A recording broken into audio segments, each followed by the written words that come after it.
Hello, everybody. Welcome back. We are here with my husband, Rich Tripp, today, and we are going to be talking about some tips for helping kids with anxiety.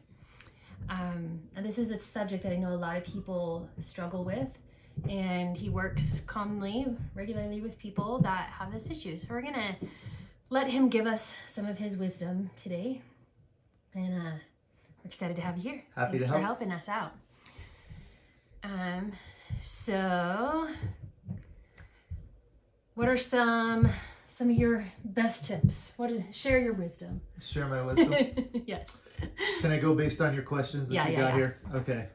We're going to cheat here a little bit. I've got some notes for him. She's got some notes. Some things that I wondered about. One of the first questions that she brought up or has on here, and I think it's a great question that a lot of parents might have, are common types of anxiety. What kind of things can maybe set kids off? And I would start probably talking about more of a general sense in terms of anxiety. You know, what is causing the anxiety? And typically 9 times out of 10, I would say it's one of two things or maybe a combination of both of those. The first would be situational factors, things that are happening around them or how children are perceiving what's going on in their world and what's happening there. And then sometimes you get the biological factors. You know, if there's a family history of anxiety, then there just may be a genetic predisposition to being anxious, and so that anxiety may just come out of nowhere. Things might be great in their lives, but they just continue to experience that anxiety. And so usually it falls into one of those two things. And oftentimes it is a combination. If you're predisposed to anxiety, you know, there are going to be situational things that trigger you a lot more often. That's interesting. I think a lot of just the life in general right now, there's a lot of situational things happening that are leading kids to feel a lot more anxiety, you know, with the things going on in the world around them, with the virus and the fear of strangers and people right now. I think a lot of kids are afraid to go places and be around people. And also, you know, the constant mask wearing, and, you know, there's just so many things right now that are heightening people's anxiety, and not just kids. I'll say mine and probably yours as well. Oh, you know my anxiety. I know his anxiety has. Yeah, this pandemic has been particularly difficult, just in terms of, I think for a lot of people and children, you know, they're still paying attention. They're very sensitive to what's going on, but, you know, you turn on any number of news outlets and you're getting, you know, disagreeing research, and, you know, we really don't know everything that's going on all of the time, and that can, you know, that unknown definitely creates a lot of worry and can create a lot of anxiety.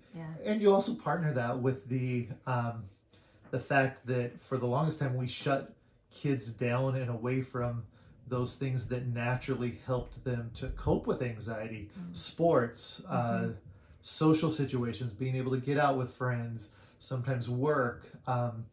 And then you have families who've lost jobs, you know, the parents have lost jobs and maybe homes and certain things like that. We've not even been able to see so many of our family members right now. Yeah, you know, not seeing family secluded members. away from people we love. Yeah. So you've got a lot of things that can definitely be triggering, and those obviously are the situational factors. Yeah. That I would, you know, that I talked about previously. Yeah. So how do you know if a child's anxiety is serious enough to seek medical help or therapy or things like that?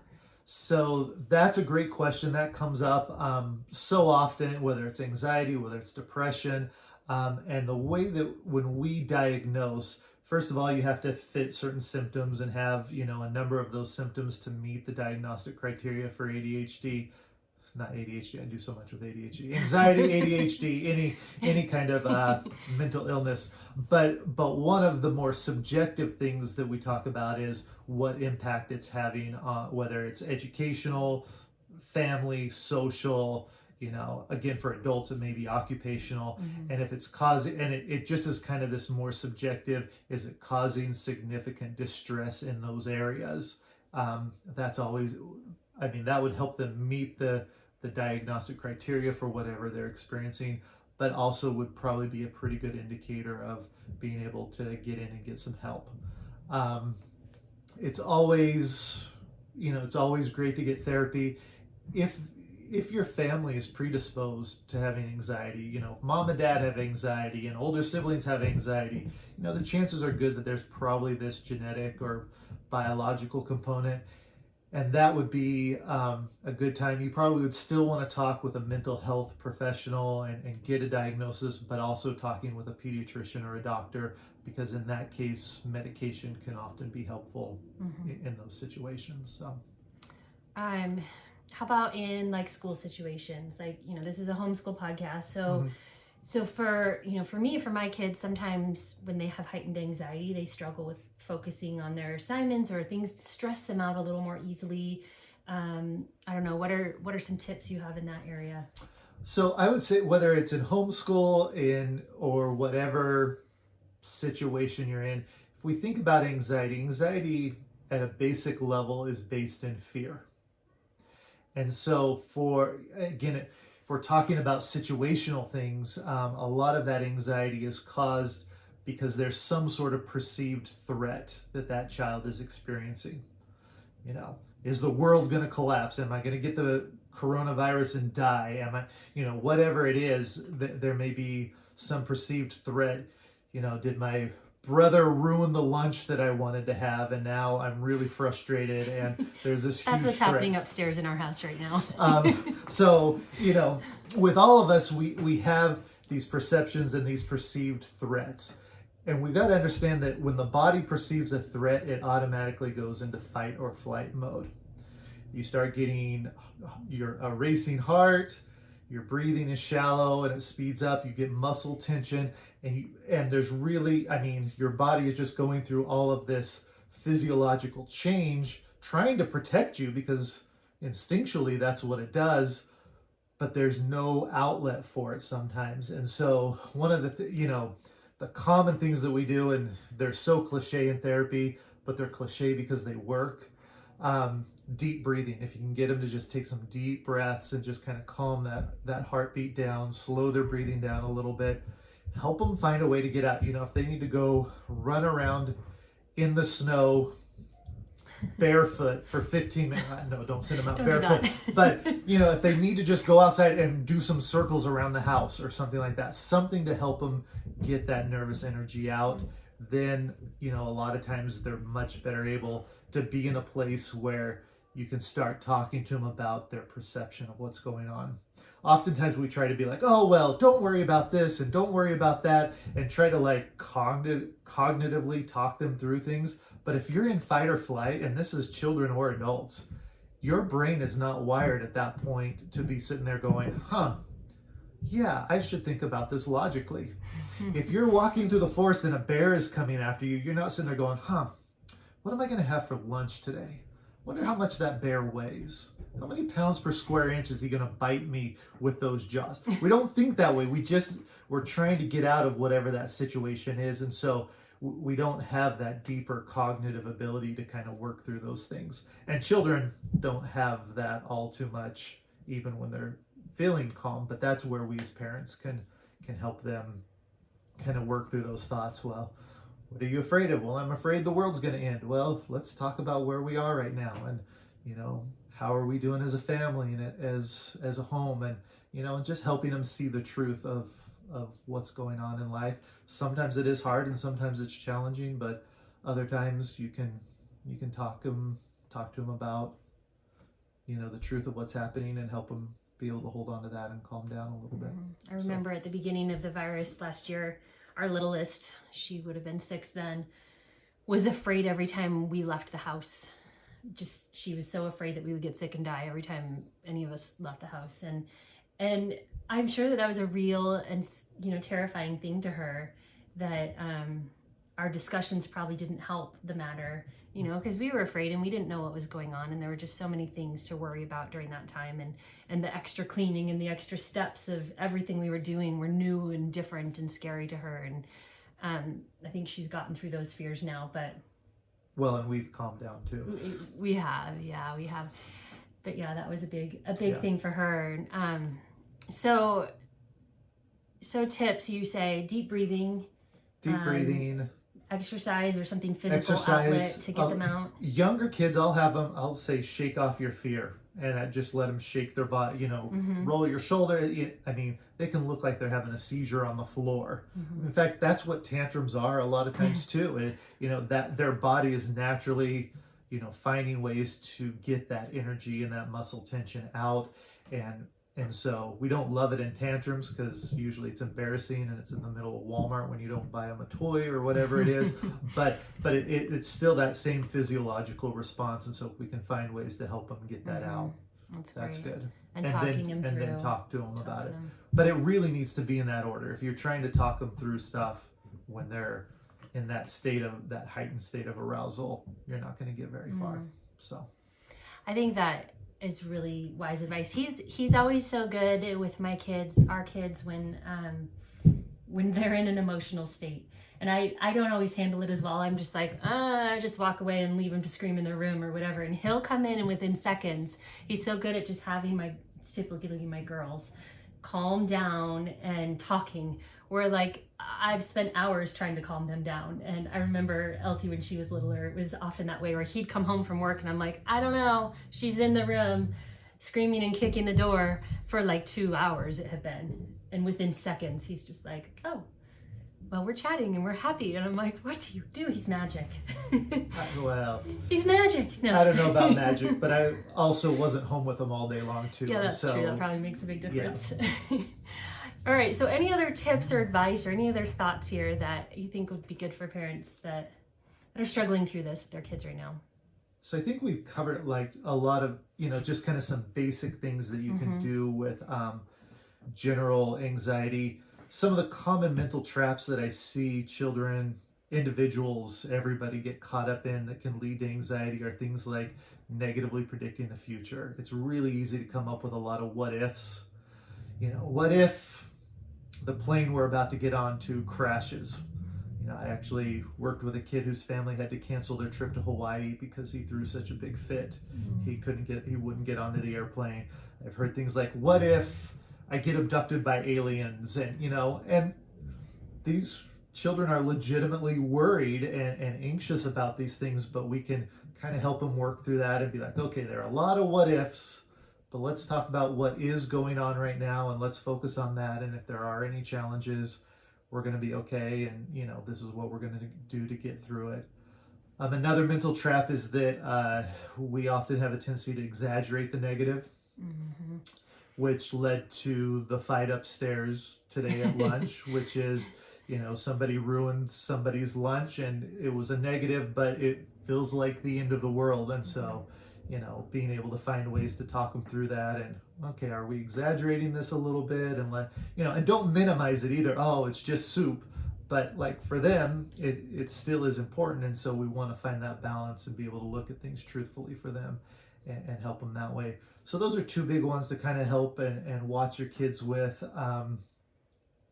In social situations, sometimes we're worrying too much or we care too much what other people think.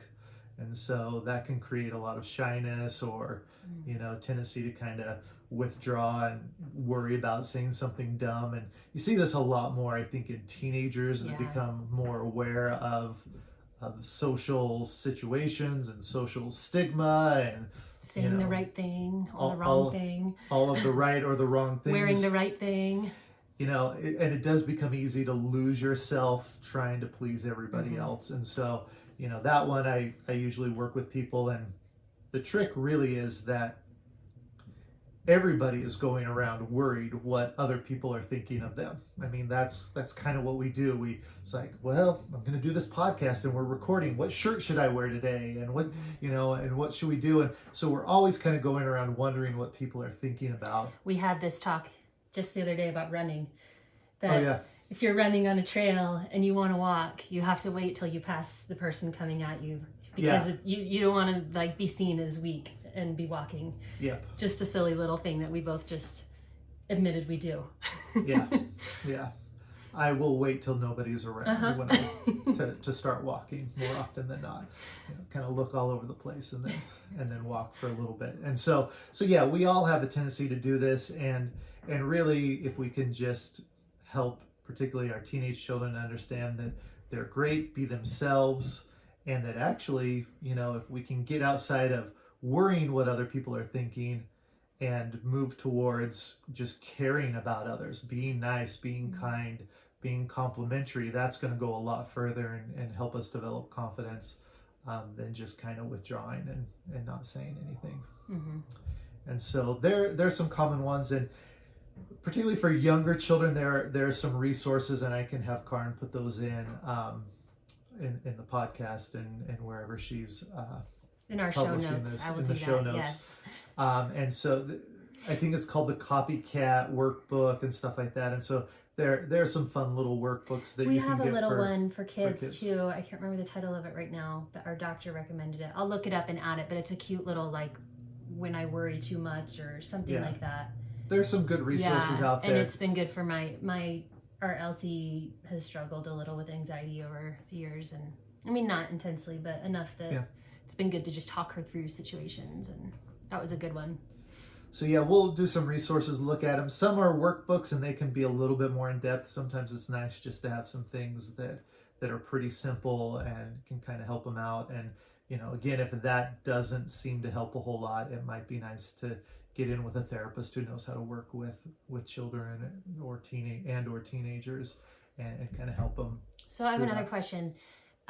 Do anxiety and depression tend to go together? Is that like an overlap often, or does it lead to? Sometimes, yeah. The second one is correct. What I've seen a lot is that people who are experiencing like chronic anxiety, where they're anxious a lot, just all of that negativity and that worry starts to seep in, and oftentimes it will start to lead to more depressive thoughts and feelings. And so you can see that anxiety will sometimes lead to depression, and depression sometimes can lead to anxiety. I mean, and sometimes they're a little bit similar in what the symptoms are, and so you have to tease that out a little bit and see exactly what someone's going through. But yeah, sometimes they'll play into each other a little bit, but not always. Sometimes you just have reasons that you're more prone to depression, or that you have depression and anxiety both, but they're coming kind of from different places, and so you work on it that way. Mm-hmm. It may be that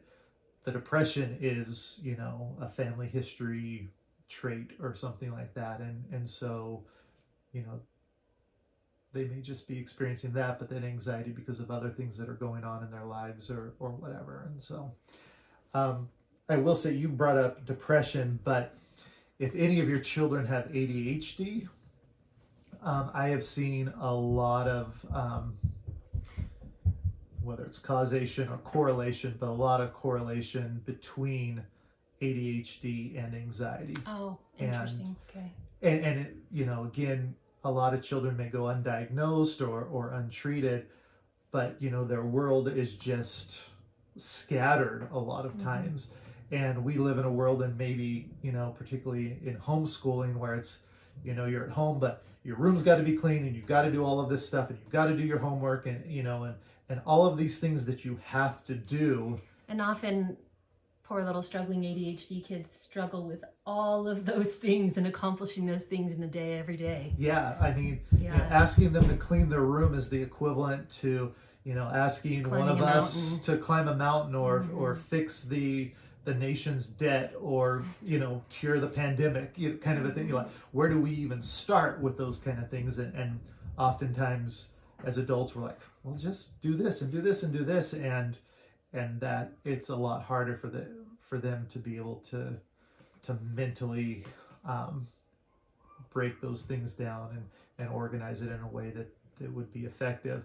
And so then they get in trouble, because they're not doing everything that they should be doing. And so you'll sometimes see those two go together as well. That's interesting. It makes me think a lot of our son Burton, who definitely has ADHD.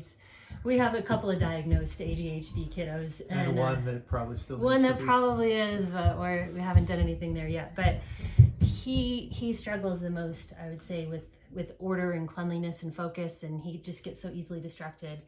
And like math, for instance, turns into this just emotional thing every day, because he has to focus and he has to really like sit and think through and not get distracted by whatever's going on, because then he can't accomplish it. And so that's always the hardest part of his day, that and cleaning his room, which you wouldn't think it would be that hard. Every day they clean it, but every day it's somehow this chaotic disaster again that needs cleaning again.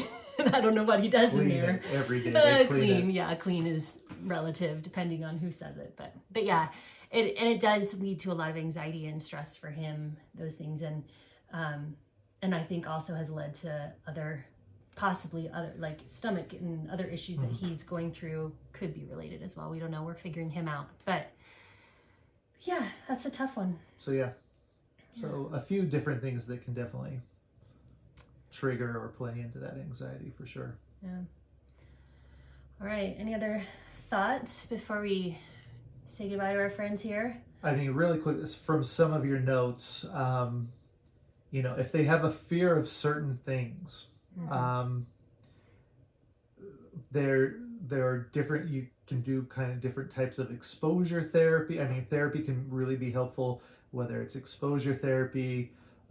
The clinical term that we often use is systematic desensitization, which is where, someone comes in and they're deathly afraid. Well, and I can use some experiences. I've had kids come in who are deathly afraid of vomit for some reason. And how do you expose it? And so what we would do is I would just grab my computer or whatever, and we started with just vomiting sounds. And I would just play different vomiting sounds. And at first that would cause them a lot of anxiety. And we do a lot of the same stress reduction and be like, okay, this is just a recording. It's okay. You don't have to see anything. It's just vomiting sounds, kind of a thing. And so we would play that for a while. And it's not a pretty thing, but you play that for a while till they get a little bit more comfortable. And it's like, all right, we're not going to do videos, but what we're going to do is we're just going to look at where somebody has vomited. And you find a picture of where, somebody maybe has vomited. You can do this with snakes, and you can start with, a toy snake or pictures of snakes or, whatever it is. And then slowly you take steps to where it's like, okay, now we have this snake, but it's way over in this far corner of the room. You can just look at it and you progressively help them become more and more comfortable with those things. I think more common and maybe a struggle for a lot of parents are with children who have separation anxiety. I've had a lot of parents that are like, oh my gosh, my child is 5 and he has slept in our bed since he or she was born. And so you do a lot of the similar things where it's like, okay, you're 5 years old, we're going to let you sleep on the floor right next to our bed. And you let them do that for a couple of weeks. And then it's like, you move them another 5 feet. And it's like, okay, now you're going to sleep by the doorway with the door open in our room. And then the next one might be, you're going to sleep in the hallway, but our door will be open. And then we're going to close the door. And then, and you progressively move them to their bed. And eventually, a lot of times you're able to get there. But a lot of therapists can kind of help out with that and kind of break down some of those things. But yeah, when you have a fear of certain things, being able to kind of face those fears and have that experience and be able to see that they're not going to kill you or harm you in the way that you may feel like they're going to. We had a little friend of one of our kids come over who was deathly afraid of animals. Like he was afraid to come into our door unless he knew we didn't have a dog or a cat, and we have a cat. And so we had to put the cat in the garage. And if the cat were outside, he wouldn't go outside in our yard. He was so afraid of these animals. And I don't know if that comes from something or if it's just in you. I don't know, maybe both. Sometimes, it can be an experience where you've had a bad experience with a dog or a cat or an animal. Sometimes it just may be a fear that you've developed somehow. When you watch something on TV or you're just afraid. And a lot of it is just not having experience, there are mean dogs who will bite you, but there are a lot of really, really nice dogs that, would never do that. And so it's about getting that experience with those scary situations. And that's really anything, social situations, animals, other phobias or fears, and, being able to do it with wisdom and balance so that, obviously, well, I'm afraid of falling, off of skyscrapers. So I'm going to, really push my fear by balancing along the edge of a skyscraper. I mean, there are certain things you don't want to do, out of ignorance or stupidity, but there are a lot of things in day-to-day life that we, as we have more experiences, we can grow more confident, and that helps with our anxiety. Oh, awesome. Thank you so much. You're for welcome. chatting with me today. I love learning from you, and hopefully that helps some of you who are listening and are struggling with this with your own children. And we hope you guys have a great day. We'll talk to you later. Take care.